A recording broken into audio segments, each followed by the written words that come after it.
This is Plant-Based Briefing, Rewilding Your Community Through Food, from the Center for Biological Diversity at biologicaldiversity.org.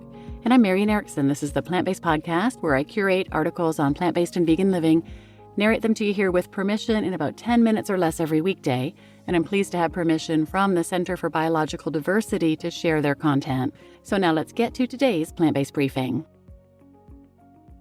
Rewilding Your Community Through Food, from the Center for Biological Diversity at biologicaldiversity.org. Spring is a good time for reconnecting with nature. Flowers are blooming and our food gardens are being seeded. Rewilding nature in our communities can be an act of resistance in the face of trade wars raising prices at the grocery store, disastrous new federal policies weakening food safety and oversight and diminishing protections for wildlife and wild places, and U.S. Department of Agriculture cuts that make our nutritional security less sure. What's rewilding? It's a way of coexisting with nature that brings balance and vitality to native ecosystems, improves biodiversity, and promotes ecosystem restoration. But it's also about increasing places for nature in and around human communities and understanding our part in the natural world. You don't have to live in the wilderness to rewild. Whether you live in the countryside or in a city or town, rewilding by adding more native plants and protecting and restoring natural places is good for both nature and our well-being.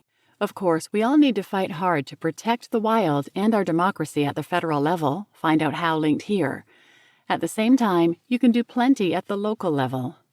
Urban and suburban rewilding can look like helping out your wild neighbors with expert-assisted placement of bat boxes and owl boxes, coexisting with the delight of urban coyotes, using non-lethal solutions to address gophers in gardens. And don't forget building healthy spaces for the pollinators and insects life depends on and supporting wildlife connectivity.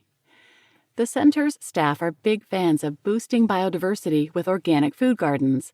Planting food in organic gardens and creating wildlife habitats rather than monocrop grass and non-native plants are also a form of rewilding. We've discussed the benefits of replacing pavement with pollinators linked here. Adding more trees and green spaces can provide shade and help lower temperatures while emphasizing wildlife habitat and a diversity of native plants. There are other ways to help protect your community beyond the garden. As the center's Tierra Curry demonstrated by swimming in 108 rivers across the southeast, most rivers are polluted and degraded. Food production is a leading source of local water pollution, from pesticides to fertilizer runoff and slaughterhouse pollution. Joining a river cleanup can revitalize watersheds and protect aquatic species. In more urban areas, creating healthy river walks and vibrant community food gardens can invite biodiversity and boost local economies and food security.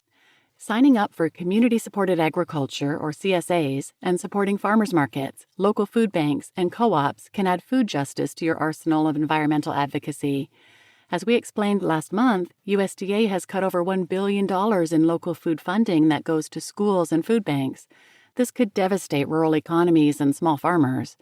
Building support for local growers and nutritional security at the community level are important acts of resistance. See our new wildlife-friendly guide to sustainable school food linked here for more ways to help school programs, from the classroom to the cafeteria to school gardens. And some hopeful news for the beautiful butterflies in our gardens and beyond. After a decade of advocacy by the Center and allies, monarchs may finally get fully protected by the Endangered Species Act. Doing things to help rewild our own corner of the world makes a difference.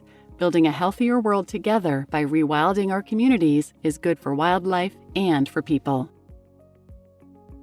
You just listened to Rewilding Your Community Through Food, from the Center for Biological Diversity at biologicaldiversity.org. And I'm your host, Marian Erickson. And I will link a few related episodes in the show notes. Episode 1014, Easiest Ever Ways to Have a Beautiful Wildlife-Friendly Yard. And 1013, Keep Animals Safe with These Natural Harmless Alternatives to Pesticides. And then a couple on rewilding and deforestation in general. 557, Why Rewilding This Kind of Farmland is a Win for the Planet. 471, Deforestation and Reforestation. And then one about CSA boxes. 240, Are CSA boxes worth it? Read this before you subscribe. So check those out and please share this episode with anyone who might benefit, and thanks for listening.